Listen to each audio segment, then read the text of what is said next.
inequalities. Remember inequalities? No. Solving inequalities is just like solving equations, except for what? Solving equations is just like solving inequalities is just like solving equations, except for what, Emma? What happens? Yes. If you multiply or divide by a negative number in the process of solving, then you flip the sign, you reverse the symbol. So, do you remember these two properties? The multiplication property of equality. Do you remember this one? Division property of equality. Remember those? What are those? What's the multiplication property of equality? When you multiply. What is it, Claire? When you multiply. When you multiply what? Make get it out as fast as I can. Yeah, but what is the property says that if you have an equation and you multiply the same thing on both sides of the equation, it's still equal. That's the multiplication property of equality. What's the division property of equality? When you divide the same thing on both sides, as long as that thing is a zero, you still have equals. Well, you know what? With inequalities, we've got the same kinds of properties. They're, of course, they're called now the multiplication property of inequalities. And the division property of inequalities. We have the addition property of inequalities. We have the subtraction property. They work the same way as the ones with equations, except for these guys. So the multiplication and division property of equality, if you multiply by a negative, or if you divide by a negative on both sides of an inequality, to maintain the inequality, the symbol will turn. Yeah? Okay. So let's look at this example. X plus 7 less than or equal to 10. How do I get x by itself? You subtract 7, right? The same thing you would do if it was an equation. And who says I can do that? Inequality, good. Subtraction property of inequality, because we're working with inequalities now. It says you can do that. So then what do I have left? X less than or equal to 10. Now we learned how to graph these on number lines, didn't we? Let's see, how's that go again? You go to where 10 is on the number line, right? And, 3, 3, 3. Oh, look at me. Look at you. 3. So you go to where 3 is on the number line, and you circle that value, right? Then you make a decision. Do I fill it in? Do I not fill it in? Why? Well, it is, right? X can be 3, can't it? So a possible part of this set, and remember this? Set building rotation, right? So x less than or equal to 3 includes the value 3, doesn't it? So I fill in the hole. Now where are x's smaller than 3? This way or this way? That way. To the left. So remember doing this? Say yes, of course.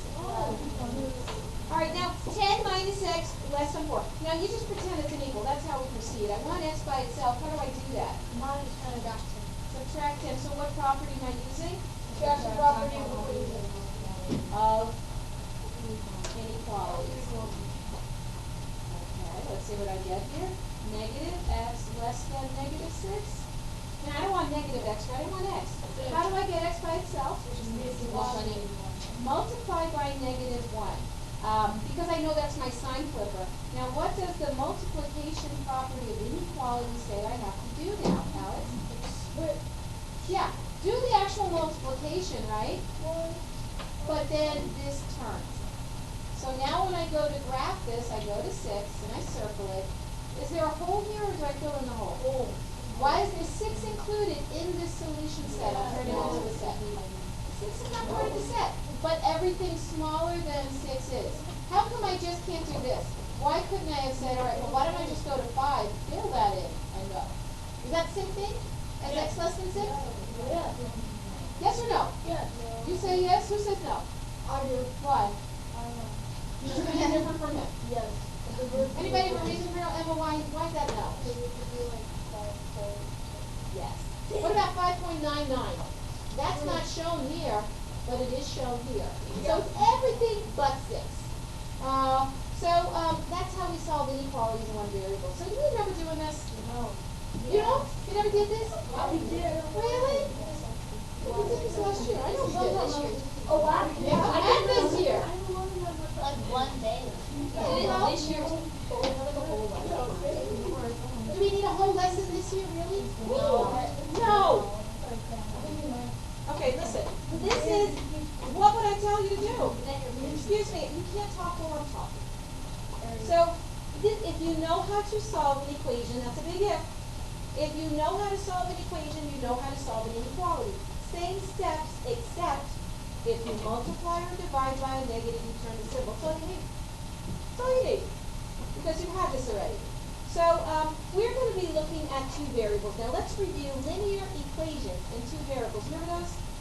Y equals 2x plus 3. Is that a linear equation with two variables? My two variables, x and y. And is this y equals mx plus b? This is a line, linear. So we know how to do that.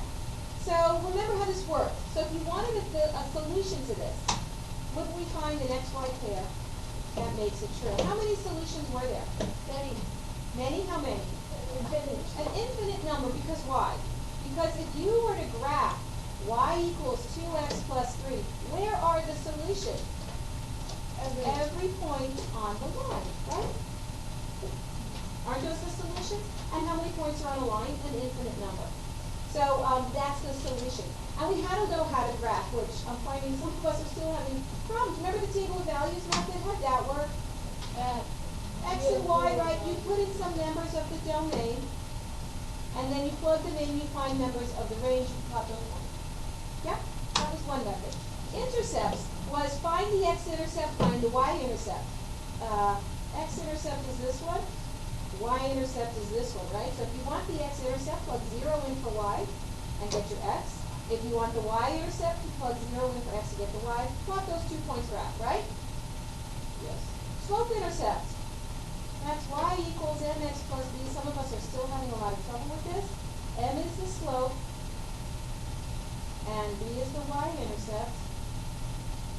Right? So on this top one, what's the slope? 2. Now what's the y-intercept? 3. So you go to 3 as your y-intercept, and then you go down to left one. Down to left one, or up to right one. We're not worried about this right now. So that's it. That's how we graph. Now what we're looking at now are linear inequalities in two variables. Inequalities. See, we're having a celebration. It's the marriage of these two ideas, inequalities and equations in two variables. So here's an example. So if this was an equal, let's just pretend it was an equal. What kind of, is this a linear equation? Could be. How do I know? Does it look like ax plus by equals c? No. No? Yep. Yeah. Well, it already is, right? What's a? 1. What's b? 3. And c is 6. It's already in standard form. But now I'm replacing the equal with a less than. So now it's an inequality. So how do you find a solution? Well, solutions like the linear equations are xy pairs, and they're xy pairs that make it true. So let's look at some of these examples here. Which ones of these are solutions? How do I tell? Well, plug it in. So if you have x minus 3y less than 6, x is 0, y is 0, I plug them in. 0 minus 0, that's 0, right? Is 0 less than 6? Yes. Now, would this have been a solution to the equation form of this? Well, no. Wouldn't you get 0 equals 6? So, just because it's not a solution to the equation, it could still be a solution to the inequality. Because remember, I'm looking for when they're less than, not only when they're equal. I want to be less than. Let's try 6 negative 1. So x is 6 minus 3 times y. Is that less than 6?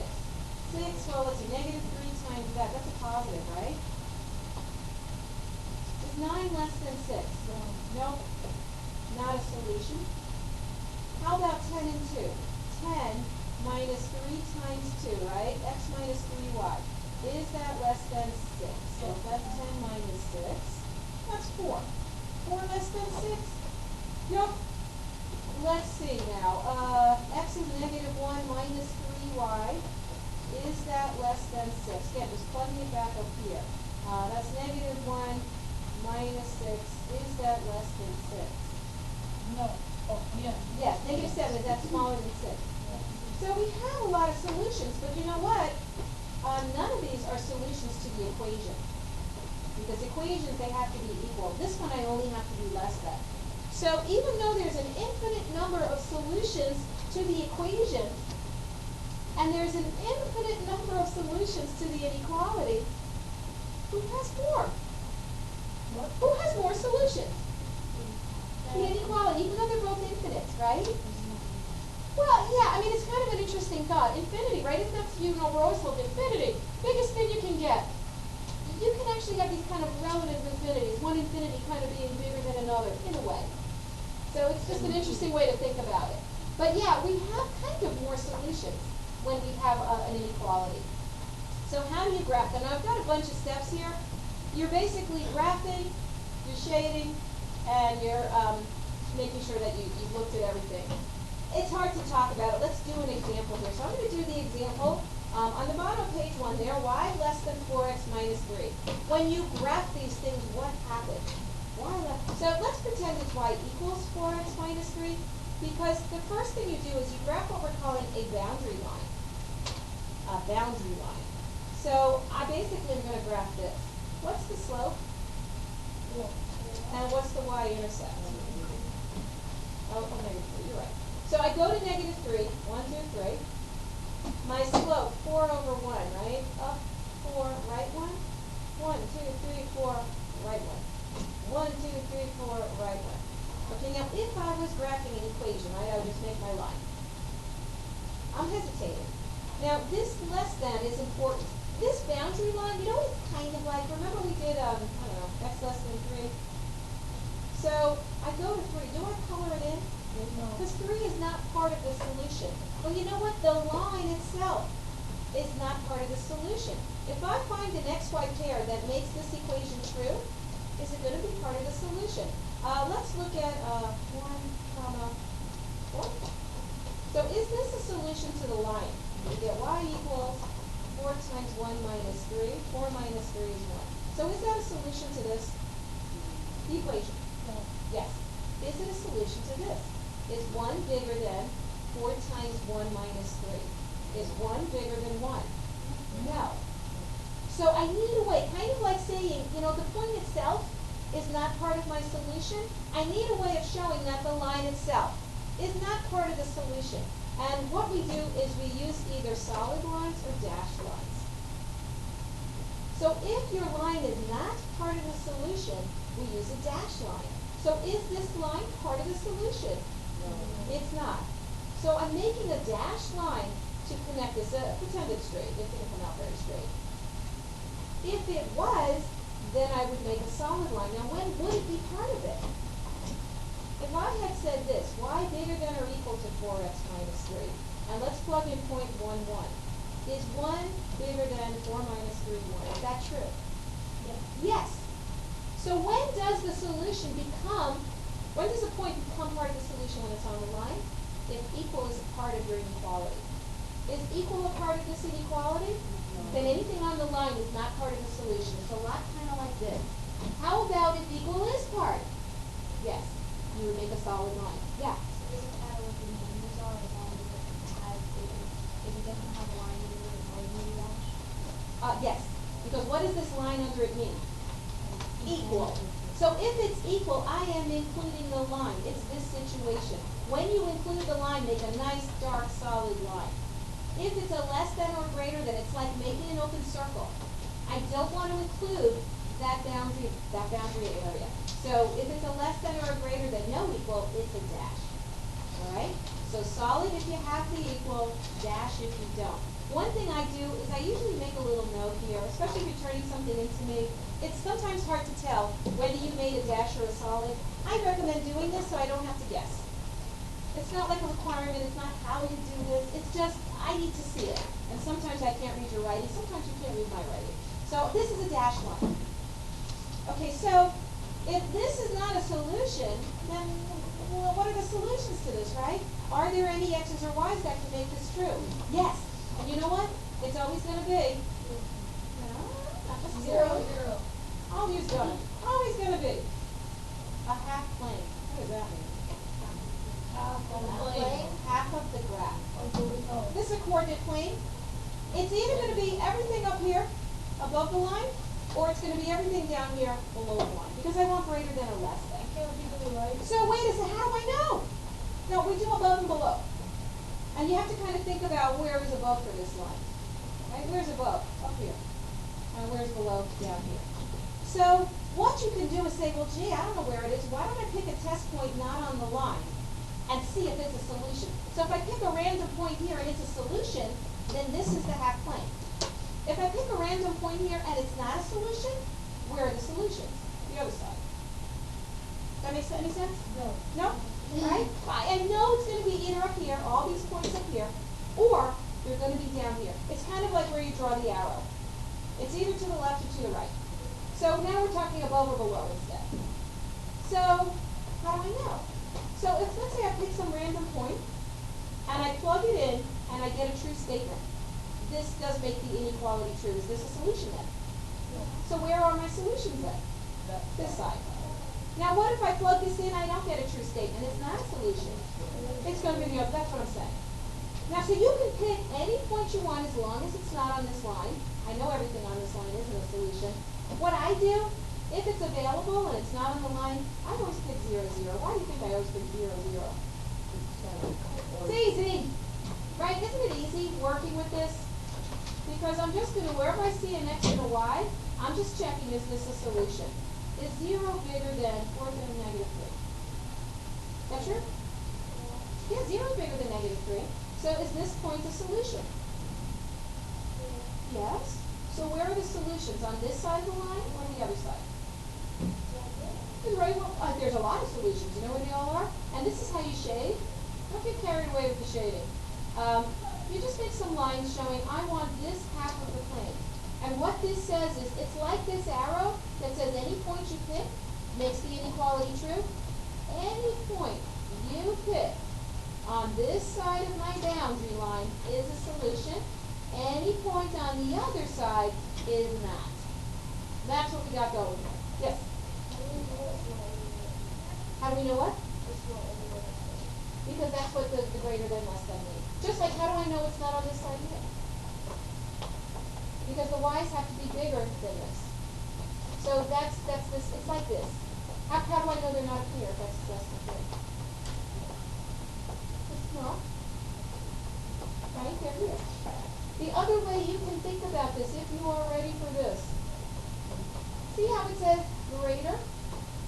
If you have a greater than, the solutions are above the line, because greater is above, right? If you are less than, you will be shading below the line. If you don't understand this, you pick a test point and do it that way. Yes? Well, how do you know if it's going to be like up and down or something? Read it. What if it was, does it have to be like, is it all going vertical up there? Oh, okay. If you want a vertical or horizontal, we'll talk about those. Otherwise, we have a diagonal, right? So you have to kind of think about what's above the graph. No, I meant, no. These lines that I drew? Could you have lines that were on the top or not because that would be right angle? Like, do you have lines that were up here and not because that's going to both sides? Yes. Okay. Yeah, you don't remember this is a boundary? We don't cross it. It's either on one side of it or the other. It's kind of like our circle. You're on one side or you're on the other. Yes? So if it's on one side and the other, then how is it above or below? Well, because this is left, right, this is up, down. Now, if you were to kind of turn this, right, and think about kind of turning it, where's above? Up here. Up here. Now, again, it takes a little practice getting used to what's above and what's below. I like using a test point first, and you kind of get used to thinking who's above and who's below. Let's look at another example. I got 2x minus y less than equals 8. So the first thing you do is you pretend it's an equal. Because I need to solve it for y. You always need to have it y on one side, everything on the other. So what do? Subtract 2x, right? Solving for y. Minus y equals negative 2x plus 8. I want minus y, so let me go back over here. Got minus y greater than or equal to negative 2x plus 8, right? I'm manipulating. Now, I don't want minus y. How do I get rid of a minus y? By doing what, right? What am I really doing when I change all signs? I'm multiplying by negative 1. Oh, wait. Inequality. The multiplication property of inequality says what? When you multiply by a negative, go ahead and multiply, but what happens to this? Terms. Reverse it. So make sure, remember that. That's important. Important. Through the solve line. That's over here. When you multiply or divide by a negative, reverse the symbol. Remember.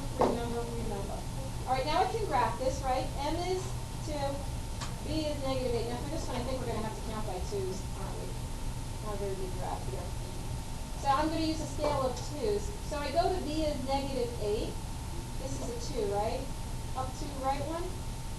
Up to right one. Up to right one. Up to right one, right? I can keep doing this. Okay, so or down to left one. So I see it, but just like when you're graphing with the linear one and you kind of make your circles, it's like, okay, I know where it goes. I see my boundary. Do I fill it in or not? Is it dashed or solid? It's solid. Why is it solid? Because it's equal to. We've got an equal situation. This becomes a solid line. And if it helps to make it clear, especially if you're turning something into me, just make a note. So then I can see what you did. All right, so let me see. It's hard to read the equation. I've got y less than 2x minus 8. The next step is shade. It's a less than. Does that mean shade above or shade below? Below. Where's below? On the left. But this is above and this is below. Yeah. So, That's on the left. now, if this is like, I don't know what you're talking about above or below, here's what you do. You say, well, let's just pick a test point. I always pick 0, 0 if it's not on the line. So let's see what happens if I plug it in up here. So I'm going to get a 0 bigger than 8. Is that true? No. No? So are the solutions up here? No. Solutions are down here. Make sense? Yeah. Yes, question. Again, it's kind of like, you see my line? Isn't this above? Where's my line? Where's above it? Here. Where's below it? Here. But it takes a little practice. So use the test point until you get really kind of, you'll see it after a while. Well, we'll get to that. Yes? If it's a negative line, great question. Where's above and where's below? Above. Yep. So the above would be on the Here's above. the tree. Yeah. And then it would be like straight. And I tell you, the more you kind of work with them, you kind of see it. Alrighty. What about ones like this? First of all, somebody please. How do you graph y equals -3? What does that look like, Jerry? A dot. It's not a dot. It's a horizontal line that goes through where? -3. Now, so it's this, right? Because I want all the places on the graph where the y is -3.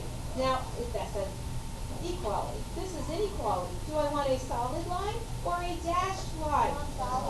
Why is it solid?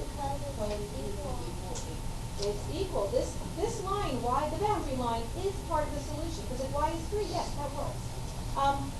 Greater than, is that above or below? Above. So where do I shade? Above. That is easy.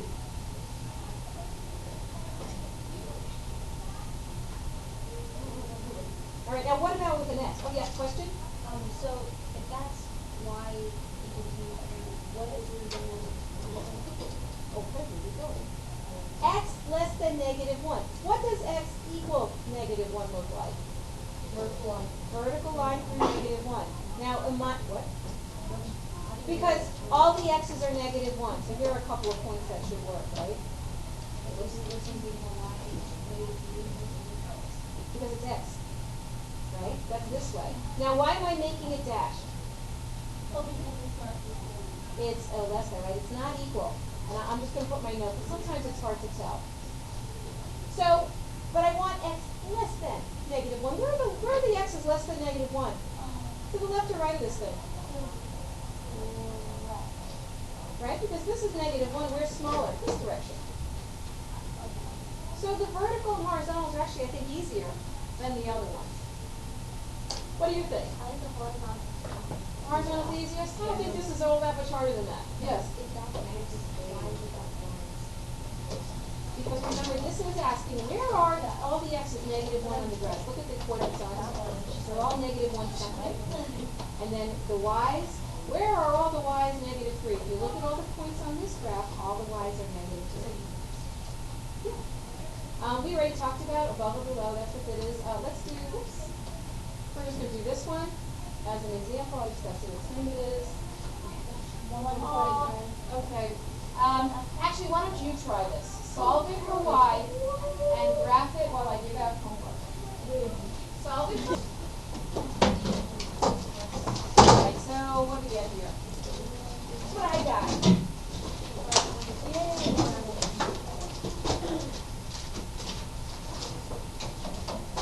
Right, I'm just going to solve this for let's see, that's 3. Down, one left, one down, one left, one right. Why is it shaded on this? Okay, oops, I made a mistake here. This has to be a dashed line. Why is it a dashed line?